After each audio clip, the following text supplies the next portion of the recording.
दुनिया के लोग उड़ के। लेकिन देखा खैर गाना तो आजकल के मार्केट में नया था। हमें वो बहुत बढ़िया से सुनावत है पुराना भरत शर्मा जी के गीत सुना चलते चलते। अरे भैया आई एगो टीबर से भौजाई कहता रे कि जी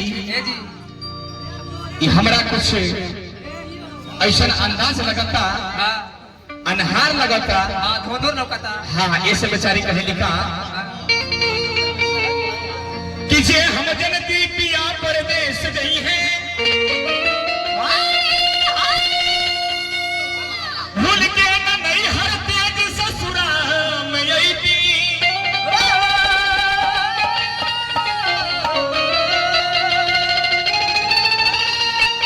अरे भाई भौजाई संग कटती गणेश मगर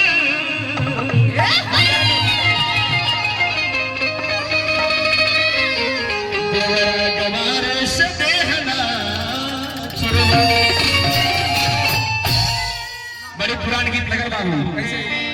अरे पिया आसमान से अरे पिया आसमान से अरे हर भइले रंजान पैसा नहीं छीटा भाई, पैसा में लात न लगे कड़कार के दे दो के।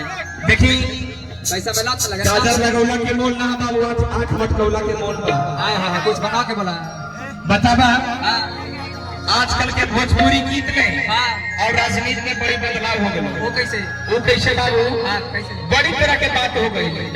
आजकल के बढ़िया बढ़िया मार्केट में गाना उहे बा जीवन फ्रीज में उस साइड में वो कैसे भी बताए थोड़े गाना के बाद। अरे पिया आसमान से अरे अनहार भइले देवर तो नी देहिया बलबा बसाई देवर तो नी देहिया बलबा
अरे पिया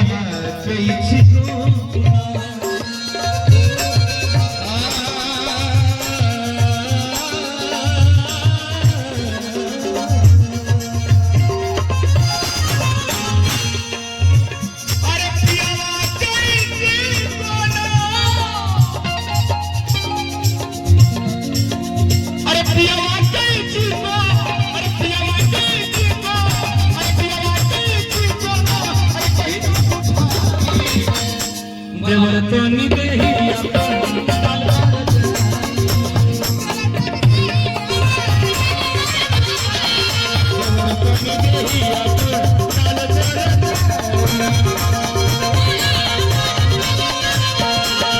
तुमको चाहा था तुमको चाहेंगे बाबू जो किए वो निभाएंगे तुमको चाहा था तुमको चाहेंगे बाबू जो किए वो निभाएंगे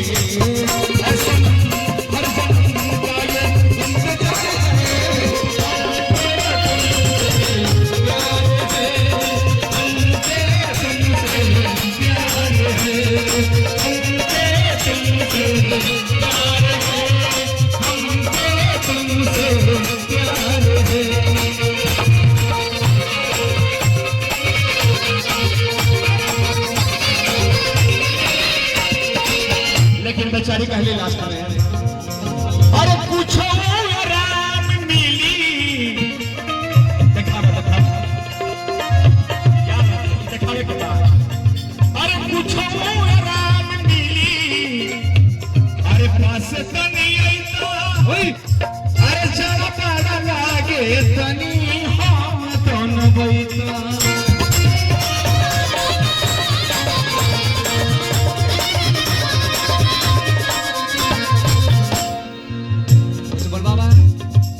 लेकिन बेचारी कहे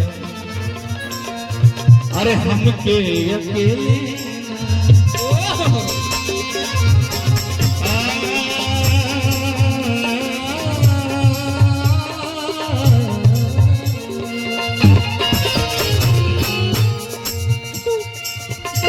अरे हमके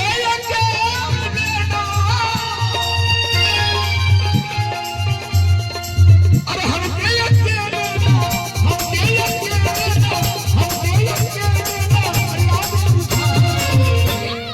कुछ का बात है क्या बात है बाबू बोल भैया बोल अरे तू तकबू तक के न मर जाई तुहर आंख में जादू के न हर जाई अभी जूड़ा खोल जम रहता न त नागिन के नाम बिसर जाई आहिरे सुका पंखी